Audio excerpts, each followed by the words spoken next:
Assalamualaikum warahmatullahi wabarakatuh. Halo teman-teman, perkenalkan kami dari kelompok 4 Advokasi Kesehatan kelas B.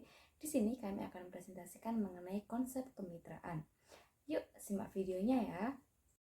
Nah, berikut merupakan anggota dari kelompok 4, yaitu ada Rea Deniana, Maharani, Nadira Widya, Eva Andani, Putri Mahmud, Farhatul Isnaini, Anita, dan juga Nanda Musdalifah.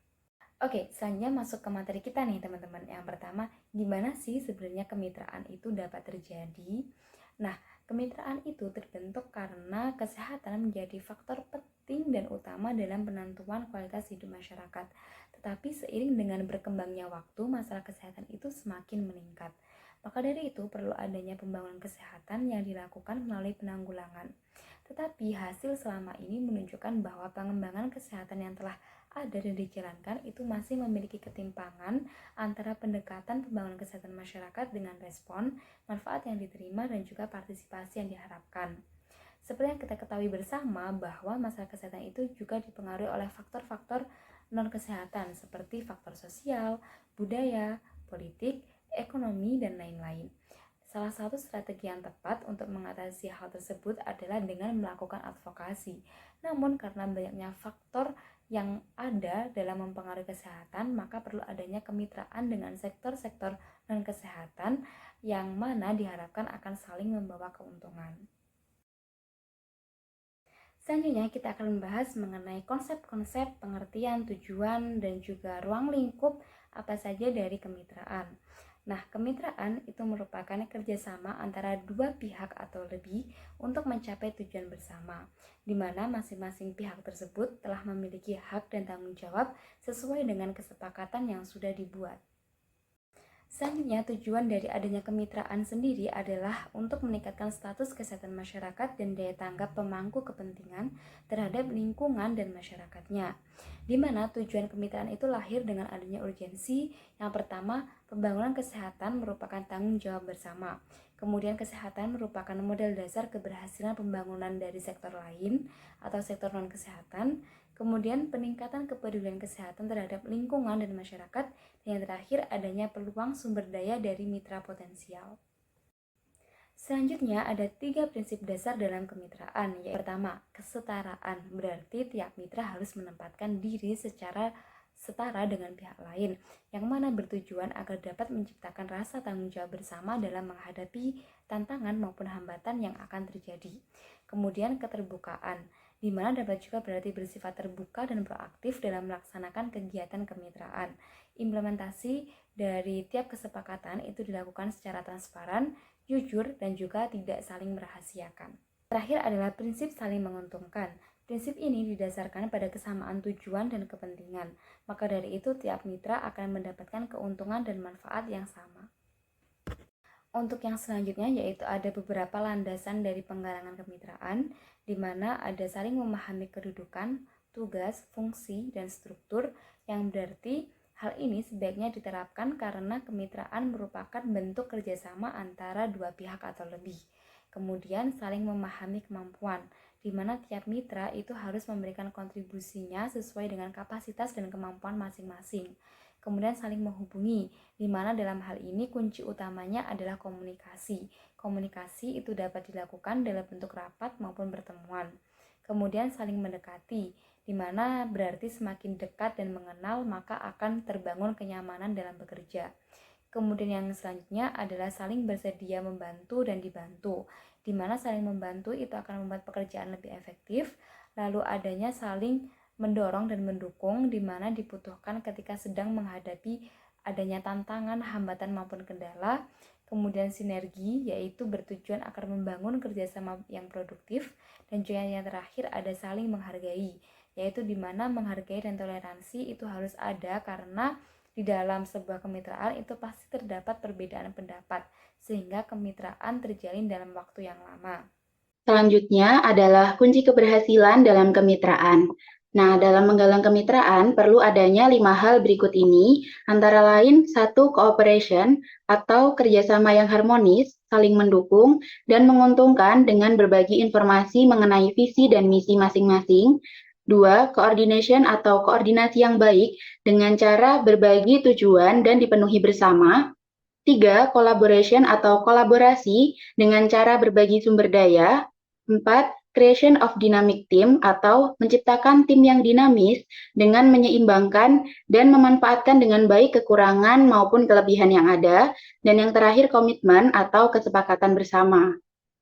Selanjutnya adalah sasaran kemitraan atau pihak-pihak yang bisa diajak untuk bermitra, antara lain masyarakat, kader lintas sektor, instansi pemerintah, organisasi kemasyarakatan, dan masih banyak lagi seperti yang di samping ini, termasuk juga pengelola media massa.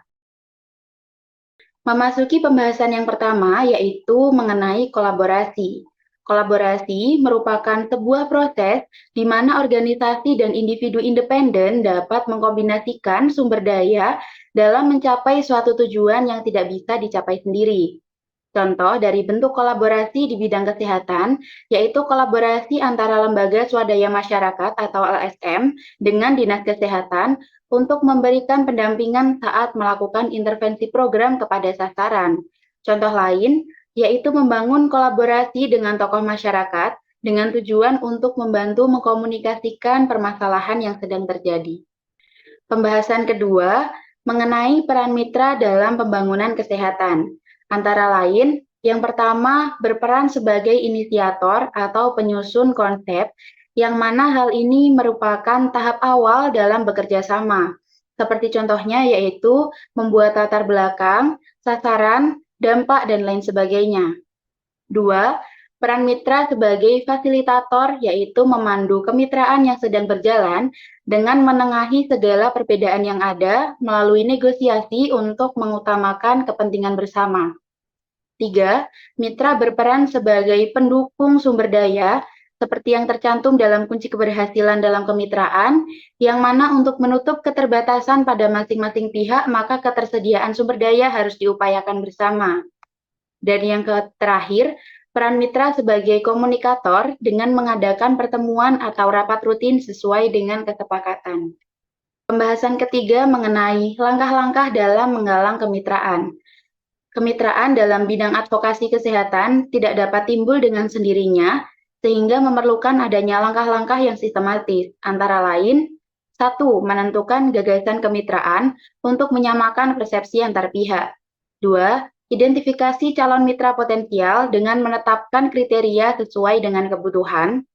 3. Merumuskan tujuan dan peran mitra untuk mengetahui kontribusi apa yang diharapkan dari adanya mitra. 4. Menyiapkan diri, terutama untuk mengembangkan kemampuan komunikasi dua arah, sehingga mitra dapat memahami maksud yang diinginkan. 5. Membangun kesepakatan kerjasama kemitraan yang dapat berupa MOU. 6. Merumuskan rencana kerja kemitraan meliputi tujuan bersama, kegiatan masing-masing, serta waktu dan peran pada saat pelaksanaan program. 7. Melaksanakan kerjasama terutama yang memberikan dampak positif. Dan yang terakhir adalah melakukan pemantauan dan penilaian kegiatan kemitraan dengan monitoring dan juga evaluasi. Pembahasan selanjutnya adalah cara mengembangkan jejaring kemitraan yang mana dapat diimplementasikan dengan rutin melakukan pertemuan, mengoptimalkan komunikasi antar anggota, melakukan pengembangan database informasi, memanfaatkan situs internet untuk cepat mengetahui perkembangan, dan melakukan pencatatan serta pelaporan. Selanjutnya adalah studi kasus dengan judul penelitian yaitu kemitraan bidan dengan dukun bayi dalam pertolongan persalinan, studi di Puskesmas Galala, Kota Tidore, Kepulauan, dengan penulis yaitu Norma Jafar dan Suryani Kader. Pada daerah tertentu, dukun bayi masih menjadi orang yang dipercaya dalam menolong persalinan ibu hamil. Persalinan dilakukan dengan cara tradisional dan keahlian yang dimiliki didapatkan secara turun-menurun. Sedangkan seharusnya persalinan dibantu oleh tenaga medis seperti bidan. Penelitian ini diketahui telah melakukan kemitraan dengan kegiatan lintas program dan lintas sektor antara bidan dan dukun bayi untuk mendukung terjadinya hubungan yang lebih baik. Terdapat beberapa kegiatan mitra yang dilakukan. Yang pertama yaitu seperti program KIA berupa pelatihan oleh bidan desa kepada dukun bayi mengenai pertolongan persalinan pada ibu hamil. Lalu ada kegiatan penyuluhan kepada ibu hamil mengenai pentingnya bidan dalam membantu proses kelahiran. Dan juga ada pemberian pengetahuan mengenai kesehatan gizi untuk ibu dan anak, dan lain sebagainya. Dalam penelitian dapat diketahui hubungan antara bidan dan dukun desa tidak ada permasalahan yang signifikan, karena seluruh kegiatan yang dilakukan mendapatkan dukungan positif dari semua pihak yang bersangkutan. Selanjutnya adalah penutup. Yang pertama yaitu kesimpulan. Terdapat 5 kesimpulan, yaitu yang pertama adalah kolaborasi di bidang kesehatan dapat dilakukan dengan swasta, perguruan tinggi, LSM atau ormas, kalangan pers dan media, serta tokoh masyarakat. Yang kedua yaitu kemitraan merupakan kegiatan yang dilakukan untuk mendukung adanya pembangunan di bidang kesehatan.